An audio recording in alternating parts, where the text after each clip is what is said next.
Welcome to Foodie Down Bronx. Stay connected to us on Instagram at BronxNetTV, at Foodie Down Bronx, and follow me at The Hungry Dominican. Street food in New York City, we all love it, but recently the arrest of churro ladies has been stirring up the web.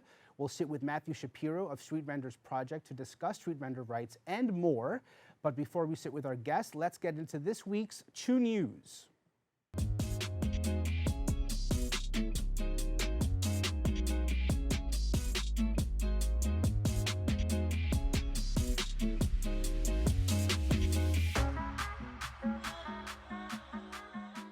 Anthony Cailan, a sommelier well known in the world of wine, has resigned from his position as beverage director at The Usual, a restaurant located in the Nolita section of Manhattan. The 29-year-old left his position after the New York Times reported earlier this month that 4 women have come forward and accused him of sexual harassment. According to the report, Kaelin invited his guests over to his apartment for wine, sometimes drugs, and got sexually aggressive with them.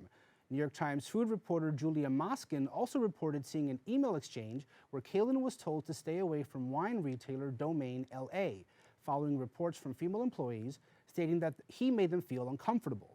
2 of the women who came forward with the accusation stated that they did so now because of Anthony Cailan's appearance on Wine and Spirits magazine, where he was included on its Best New Somms list, which he has now been removed from.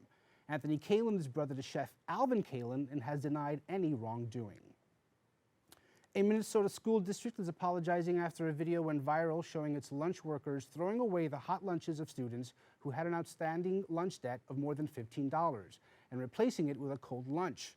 Richfield High School, located 7 miles away from Minneapolis, was thrown into the national spotlight just several months after Democratic Congresswoman Ilhan Omar introduced a bill back in June called the No Shame at School Act that aimed at ending lunch debt shaming at schools. She goes on to say, no child should incur a debt because of their financial constraints beyond their control. Along with that bill, Congresswoman Omar also introduced a bill last month alongside Bernie Sanders called the Universal School Meals Program Act, which would provide a free breakfast, lunch, and dinner to every student in America without demanding that they prove they are poor enough to receive the meals. The Congresswoman also states that 1 in 10 households in Minnesota suffer from food insecurity, which is true in other places like right here in the Bronx. What do you think? Should school lunch be universally free for all kids? Weigh in our Instagram at Foodie Down Bronx and at mine at The Hungry Dominican.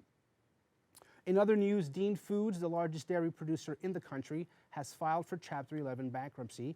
Dean Foods distributes many brands, including Land O'Lakes, Mayfield Dairy, and produces the Friendly's brand of ice cream. Profits for the company fell 14% during the first half of the year, and the company has also lost 80% of their stock, according to CNN.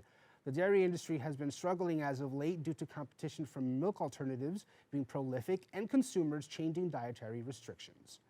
Moving along, Whole Foods is recalling over 70 products from its stores over listeria concerns.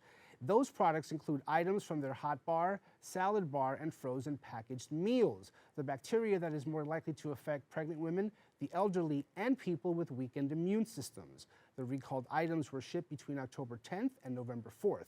And while there have been no confirmed illnesses linked to the products as of yet, it is advised that you either throw away your products or head to your nearest Whole Foods to receive a full refund with proof of purchase. All right, guys, that is this week's Chew News, giving you a little food for thought. Foodie Down Bronx, we'll be right back.